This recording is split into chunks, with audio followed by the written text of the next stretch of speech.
Está bem clara a sua crítica na questão financeira, nas economias, na forma como o governo atual tem lidado com isso.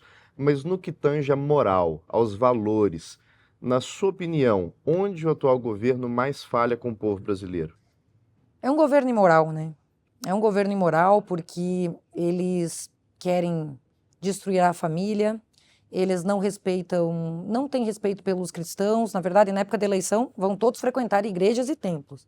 Mas depois esnobam dos cristãos, falam que o problema é a classe média, que as pessoas que ganham até 5 mil reais votam neles, depois que começa a ficar melhor de vida, não votam mais nele, porque ficam mais esclarecidas.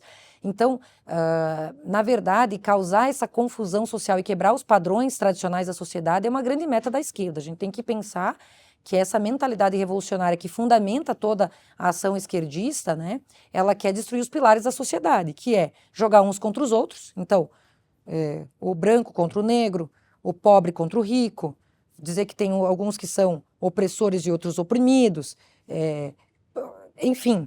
E esse é o nosso desafio, mostrar que somos todos brasileiros, que cada um tem os seus desafios, que nós temos que nos unir em prol do nosso país e que ensinar que a moral não é relativa. O que é certo, o que é errado, é errado. E um partido que já demonstrou que sempre quando bota a mão em estatal, ela dá prejuízo, que tem histórico de corrupção, a gente tem que ter o senso moral, nós, enquanto povo brasileiro, de dizer, nós não queremos mais esse caminho para o Brasil. Temos que substituir esses políticos que já mostraram pela sua história que a moral, eles acham que é apenas falar o que as pessoas querem ouvir, mas não é uma conduta, um exemplo que deve ser seguido.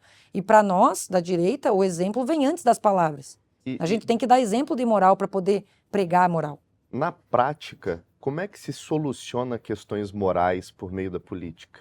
Eu acredito que é por meio da cultura e da educação. A política ela influencia diretamente nas nossas vidas, porque desde o formato de uma construção, a bula de um remédio, o rótulo da composição do que você vai comer num alimento industrializado ou não, tudo são regulamentações, ou seja, tudo envolve política. Mas a cultura e a moral de um povo, ela se dá pela educação e por aquilo que as pessoas aprendem desde o berço, que é um papel da família. E como existe essa visão da universalização da educação, a BNCC, por exemplo, quando foi feita, foram feitas por movimentos sociais, CUT, MST, todos esses movimentos de esquerda. E nós tentamos, eu lembro que quando teve reuniões regionais, lá na minha região, em Santa Catarina, que a gente tentou botar associações que não tinham vínculo partidário de esquerda, eles foram barrados. Então, eu lembro que quando o Bolsonaro assumiu e que os ministros da educação nossos davam uma ordem, aqueles 20 mil colaboradores do Ministério da Educação não cumpriam essas ordens, porque eles eram todos, foi tudo aparelhado por essa mentalidade esquerdista. Então, para você mudar isso, é através da educação. E uma das formas também de mudar isso, seja por meio da família, seja os pais fiscalizando o material escolar dos seus filhos, é a educação domiciliar. Só para dar um exemplo para vocês, no nosso primeiro mandato, eu, deputada Cris Tonieto, que encampamos essa ideia, e nós conseguimos aprovar na Câmara dos Deputados o projeto de lei que regulamentava o ensino domiciliar. Porque no Brasil a mentalidade legiferante ela é tão grande, essa ideia de que tem que ter lei para todo o ato da vida civil, que se você não tem uma lei que regulamente um direito, que é o direito da família poder dar a educação que ela quiser para os seus filhos, que está desde os pactos internacionais, quanto no Código Civil, você vê que os juízes e o pessoal que aplica a lei, eles dizem assim, não tem lei, é ilegal. Mas na verdade não, se não tem lei, você tem liberdade. E a gente chegou a regulamentar o ensino domiciliar para as famílias pararem de ser criminalizadas. Desde aquela época já tinha Ministério Público atrás das famílias, processando pais, pessoas que eu conheço, gente. Eu tenho uma amiga minha que faz ensino domiciliar, filha dela tem 15 anos, ela fala português, inglês, latim, grego, toca piano, canta ópera. Ela está nas ciências exatas e humanas muito à frente dos alunos da escola tradicional.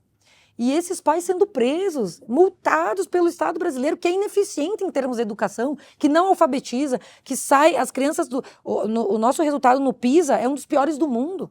Então a gente tem que rever a forma como é feito. Passou na Câmara, mas não passou no Senado ainda. Está parado no Senado porque um dos deputados sentou em cima do projeto, uma deputada mais de centro-esquerda, que não quer a regulamentação. Só que mesmo não tendo essa regulamentação, deveria ser um direito a ser respeitado, o direito da família de ter a prioridade na escolha da educação de seus filhos, porque isso está na Constituição.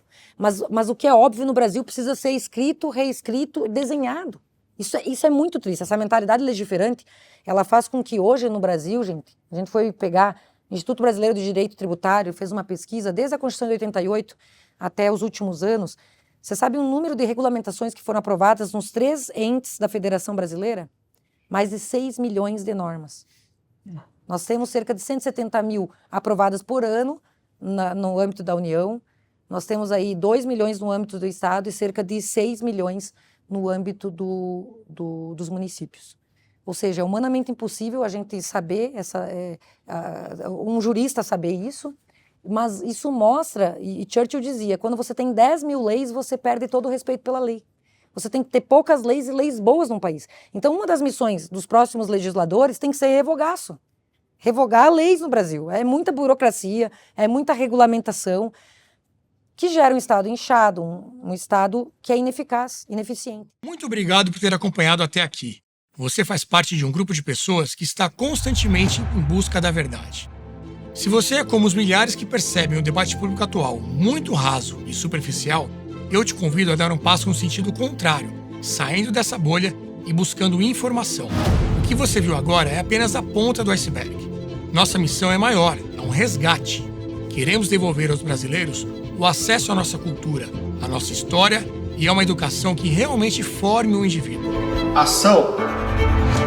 Um trabalho que tem mudado milhões de brasileiros e que, para continuar, precisa de você. Só é possível produzir esse nível de conteúdo com essa seriedade, sendo independente. Não temos patrocínio de governo e jamais aceitaremos R$1 do dinheiro público. A nossa única fonte de receita, o que mantém toda essa estrutura aqui e nos permite oferecer vídeos gratuitos como este, que você acabou de assistir, é a nossa comunidade de membros. A oportunidade que eu quero te dar agora é a de sair da posição de espectador e se tornar um viabilizador dessa causa. Ao assinar a Brasil Paralelo, você não ganha apenas acesso a um catálogo com o que há de melhor em educação e entretenimento no país. Você garante que conteúdos assim continuem tendo um lugar, com a qualidade que você exige e a credibilidade que o Brasil precisa. Toque agora no link aqui embaixo, escolha o seu plano e venha fazer parte de algo maior. Muito obrigado pela confiança e te vejo na nossa plataforma.